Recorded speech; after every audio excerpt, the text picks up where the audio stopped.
Sweden is destroying historical objects from the Iron Age. In order to save money, Viking artifacts are being melted down to scrap metal. So when ISIS purges historical artifacts, it's big news, but when Sweden does it, it's not. And now just think about it. If America had historical artifacts pertaining to Indians and they were like, oh, let's just throw this shit away because it's cheaper that way, people would be like, racist, that's so racist, you don't care about like people, man. But since it's about white people, nobody cares. Sweden has this indigenous population called Samer. That's the closest thing we got to an Indian equivalency, and if these artifacts were pertaining to them, I can't imagine the story being more of a controversy. But it's not, so it won't. This is not a big story in Sweden. There is no outrage, and I've only seen obscure blogs bring this up in English online. I've had a few people ask me whether or not it's actually true, and it is. This is a mainstream center-right newspaper called Svenska Dagbladet, and they are the ones who reported on this. So let's get into the issue of why this is happening and why it is a bad thing. Johan Runer is an archaeologist at the Stockholm County Museum. He tells us that when it comes to preserving old artifacts, the process is shit. It is arbitrary and neglected, especially when it comes to archaeological examinations before building houses and roads. Their main focus is to quickly and cheaply get all the cultural heritage out of the way so the machines can start building. Often there's a standing order from the local municipalities to preserve as few items as possible. During one excavation, they decided to throw away coins, knives, ornamented steel plates, rings, and weights from the Viking Age because they were considered meaningless. A different excavation found amulet rings used in Viking rituals and decided to throw those away. And the manager who was in charge of this decision defends himself by saying that archaeologists throughout all ages have been forced to prioritize so not to drown in objects. It should be noted that he works for the firm Archaeologist at the State Historical Museum, so I'm going to use him as a general point of view in that world. Now he makes a valid point to a certain extent. Not everything that's old is worth preserving. If you already have a bunch of stuff from a particular era housed in museums, why would you need even more of the same stuff? Preservation is about representing an era and perhaps learning something new through old objects. It is not about keeping every single object. But that's kind of the thing here.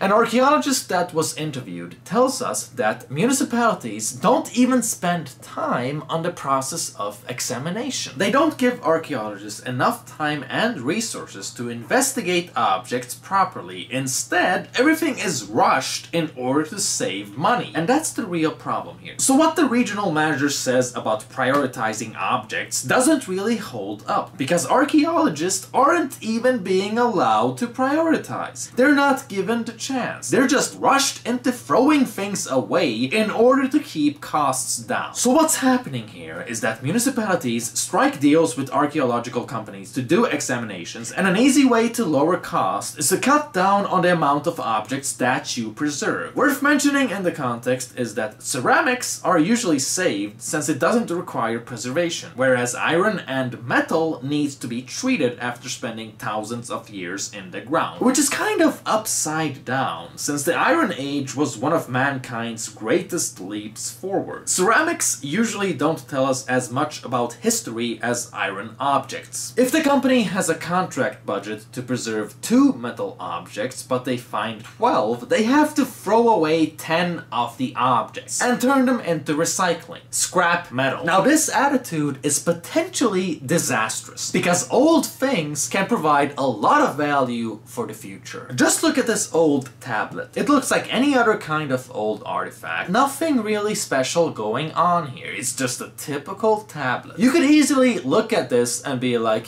we already got one of those, then just throw it away. But this particular one actually rewrites history as we know it and shows us that the Greeks didn't develop math. And thanks to this tablet, it could actually change how we calculate today. It also says says in the article, the true meaning of the tablet has eluded experts until now, but new research by the University of New South Wales in Australia has shown that it's the world's oldest and most accurate trigonometric table, which was probably used by ancient architects to construct temples, palaces, and canals. So I guess the point here is that you should be really careful when you throw out old shit, because it's not like there's replicas of everything just lying around. And it's interesting to notice how one particular discovery in one particular country could reshape history for all of mankind outside of that specific country. So to put it simply, if you hate your cultural heritage enough to the point where you're willing to throw away historical artifacts, then you might be doing a disservice to other countries as well. Because that artifact might be tied to a greater history of the world, which includes black countries and the Middle East. So technically, you're being racist. Archaeology can be beneficiary to everyone, including radical feminists. DNA testing confirms that an iconic Viking warrior was a woman, and one of the items that she was buried with is a board game used to try out battle tactics and strategies, indicating that she might have been a powerful military leader. So in other words, archaeology doesn't just benefit heterosexual white males, and the more we discover of our collective past, the more our view of history becomes nuanced. And isn't that way more exciting than oversimplifications about how cultural heritage is racist? Now, we've established that this careless attitude towards Viking artifacts is about saving money, but it is also possible that there is a larger political influence here, an ideological backdrop, so to speak. In a report from the governmental agency National Exhibits, you can read that Swedish museums don't reflect multicultural Sweden. That is to say, all Swedes. And this isn't just the result of widespread structural discrimination, but it's also a huge obstacle for increased diversity. And the CEO of Västerbotten's museum said in an interview that old museum storytelling is outdated. We have to let go of the 19th century farmer and start thinking about how we can tell other new stories with those old houses. So the idea presented by these museum authorities is that Swedish museums exclude minorities just by merely depicting Swedish history, and therefore Swedish museums need to tell other stories, which really just means adapting museums to mass immigration, which kind of has an ISIS vibe to it.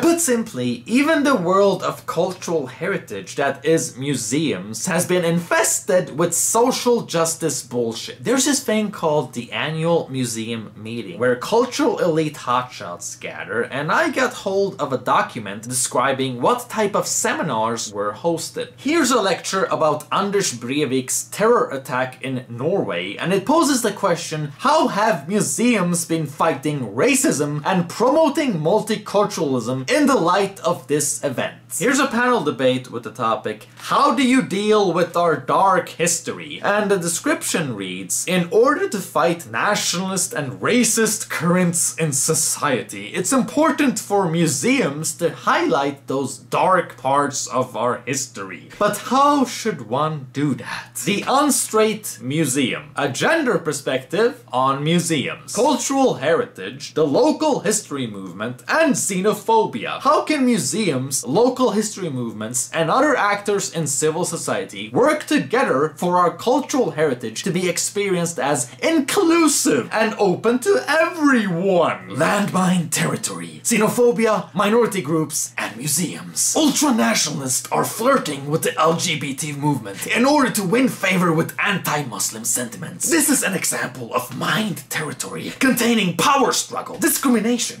and intolerance. What do parts of this field look like? And what responsibility do museums have to act in these hard-to-navigate issues?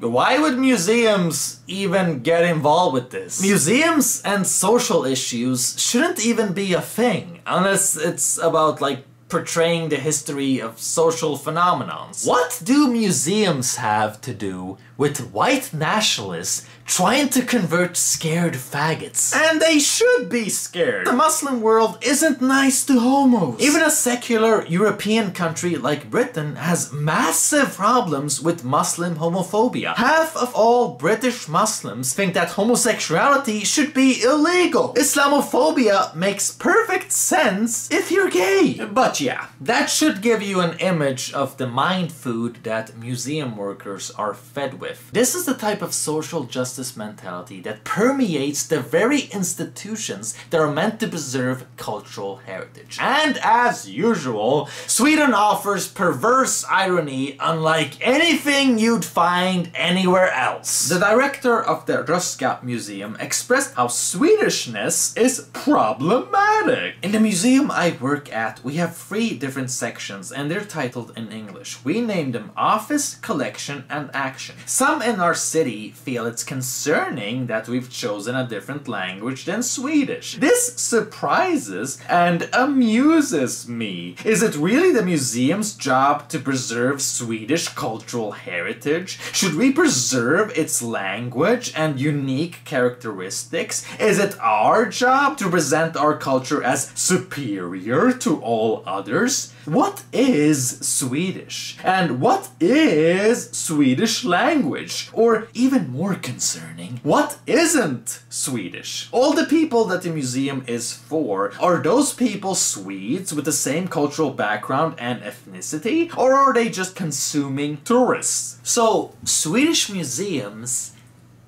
have a problem with Swedishness? You really picked the wrong field to work in. Archaeology is gonna be pretty nationalist and racist in nature. Archaeology doesn't work if you're too scared to split people up into different ethnicities with different histories. If you can't even acknowledge that there is such a thing as different people, how can you possibly study the unique history to each of their cultures? Social justice warriors in Sweden love to claim that Sweden has no culture. If a country has no culture, then how could it have a history? And how could there be museums meant to preserve that history? Technically, according to your own logic, your job shouldn't even exist. Here's an interview with a curator at the Swedish Museum of World Culture. He talks about his visit to the annual meeting of Swedish museums in the spring and how all the seminars he witnessed expressed large consensus on the idea that norm critique is a central work dimension to all Swedish museums across the nation. For those of you who don't know, norm critique is a term often used in Sweden by feminists and leftists to essentially dismantle Swedish culture. Norm critique is when you talk about how outdated Swedish norms are while simultaneously trying to replace them with even more retarded norms. Norm critique is when you problematize gender roles to the point where all you're really advocating is reverse gender roles. It's when you promote multiculturalism because it is progressive, but then you protect regressive values solely because they are important. For example, someone who values norm critique will say that radical Muslims don't have to shake hands with women. We should respect their culture. It's just a different way of doing things. But if a white Christian guy didn't want to shake hands with women, he would get his ass blasted with a Jesus dildo. Basically, it's when you take a dump on Swedish culture while relativizing away all the negative parts of other cultures. So, put simply, the fact that he describes the working program of Swedish museums to be norm critique essentially tells you that Swedish museums are run by social justice warriors. He then goes on to say, during the spring meeting there was a lot of talk about tolerance, that we need to work for tolerance. But the question is, does tolerance and norm critique really fit together? I mean, our tolerance doesn't require any strong demands for us to change. To the contrary, it's about allowing the deviants to be as they are, even though they are a bit weird, a bit to the side, a bit behind the pack. And the risk of that is us enforcing the one-sided attention to the positive aspects of norms. We who tolerate are equal equal, rational, and norm critical. But what does it say about the people who have to be tolerated? Aren't we indirectly risking saying that those who need to be tolerated aren't just as good, and that they need our kindness to have a place in society? Why, that's not very norm critical. This moist hole of a person is such a social justice warrior that even the word tolerance triggers him. Because in his heroin-fueled mind,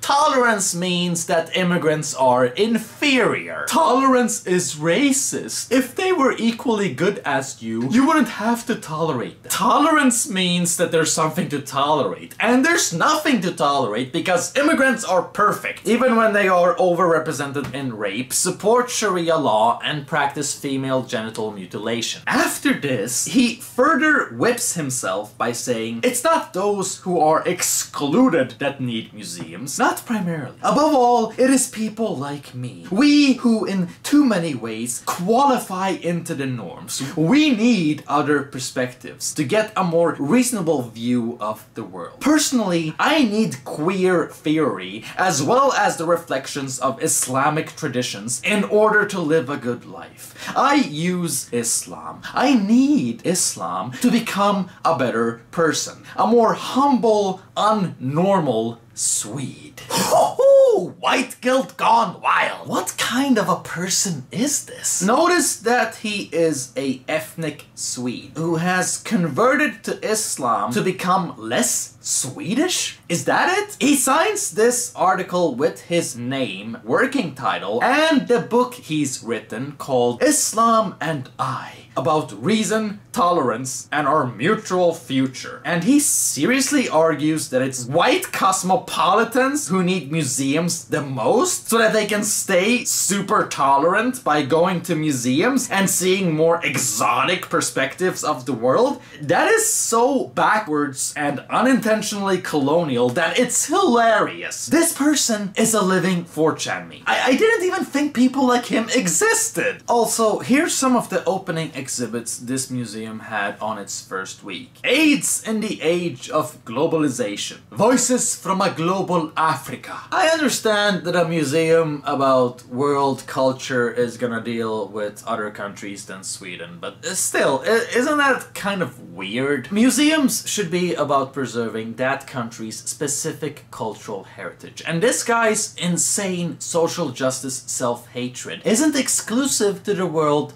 Museum. Rather, it seems to be spreading everywhere. It is utterly irrational that Swedish taxpayers are forced to finance Swedish museums that are uncomfortable with Swedish culture. And if you really want to be more diverse in how you depict cultural heritage, why not do something different and exciting, like how the Vikings traded slaves with North Africans and Arabs? A lot of Slavic people were subjugated there. There is an actual, factual, interesting way that this diversity approach could be done. But it would never happen, because when you are that scared of racism, you probably wouldn't want to depict non-whites as equally barbaric to the Vikings. Here's another example of how Swedish taxpayers are being abused. The government is gonna give 5 million in tax money to establish a democracy and migration museum in Malmö. This idea originates from the Green Party, who said that Malmö is a city with a unique history, partly because it's been at the front of activist movements, but also as the gateway to Europe. Many of the city's inhabitants came here through migration. It's important that their history is reflected too, and not just kings and Vikings. Okay, 3 things. Number 1, if you want to build a bullshit propaganda museum, that's fine, but do it with your own money. It is utterly disgusting how these people can only finance their bad ideas by stealing someone else's income. If you held a referendum, I'm convinced people would rather see hospitals get that 5 5 million extra than some fancy museums that only 200 hipsters will be attending anyway. Number 2. Malmö is known for hand grenades, crime, and poverty. In fact, the city went bankrupt a long time ago and is now only surviving because the rest of the country is pouring in welfare so it doesn't collapse. Malmö is running on a 5 billion deficit every year. Malmö is a financial disaster, and it's largely thanks to immigration. But I don't think the museum is gonna bring that up when they do their little exhibit on how immigration affected Malmö. And free. Since when did democracy become correlated to immigration? To even try and conflate these two completely separate issues shows you how perverse the establishment in Sweden really is. Now, when it comes to destroying Viking artifacts and other ancient Swedish things, it reminds me of that thing ISIS is doing where they destroy historical artifacts and even mosques in order to wipe out a nation's history and replace it with their own legacy. This is called cultural genocide, and it isn't uncommon during times of war and conflict. The Taliban did this in Afghanistan, and both sides during the war in Bosnia did it to each other as well, although the Muslims got it worse. Sweden is doing that to itself, because that's how progressive we are. This can best be described as altruistic suicide. Self-sacrifice to the point where there's nothing left of you, because the road to hell is paved with good intentions. So sometimes it's good to be a little evil, a little selfish. It makes me think of that Confederate statue that was torn down in America by rabid left-wingers just because it had some association to slavery. And now people are asking for the same with other Confederate statues. It's typical authoritarian bullshit. The Nazis did this, the communists did this. It's a common thing for those who hate freedom and have no respect for the people. Because if you control history, then you control the narrative. And if you want to claim that Swedes don't exist as a people, then this action is perfectly in line with that narrative. Alexander Solzhenitsyn is a famous novelist and critic of communism. He spent time in Gulag and is attributed the following quote: "To destroy a people, you must first sever their roots." Basically, if you want to control a people, tell them what their history is on your own terms. I think that's worth pondering in this context. Although I don't think that what happened here with the Viking artifacts is a conscious agenda. I think that people just kind of operate mindlessly on whatever the status quo is. Because when you invest a substantial percentage of tax money on mass immigration, gender studies, and fancy salaries for politicians, then you're not gonna be able to afford much else. I'm not surprised by this. Psych wards don't have resources, hospitals don't have resources, and the police doesn't have resources. That's just naming a few areas. So why should archaeologists get any resources? What you are seeing here is just another way that an irresponsible migration policy can mess up a country. So on that note, let me give a shout out to Poland. You people are doing the right thing, and you got some sensible politicians over there who actually care to represent you. Keep giving a middle finger to the European Union, because let me tell you this from experience, living in Sweden, knowing and feeling all the social and financial effects of our immigration policy. Whatever sanctions and fines and punishment the European Union has planned on giving you is gonna be way cheaper than if you accept mass immigration. Take my word on that. Na zdrowie! Osynlig hand, marionettens trådar i en cirkus för dårar, genomskådat som politisk pyssel och spårat till lögnarna polismarna i Bryssel och deras osläckbara törst. Du ska få ett tips, våra ägare bär slips. När vi går på planken då får bankerna gå först, för vi sjunker snabbare än en räntekurs.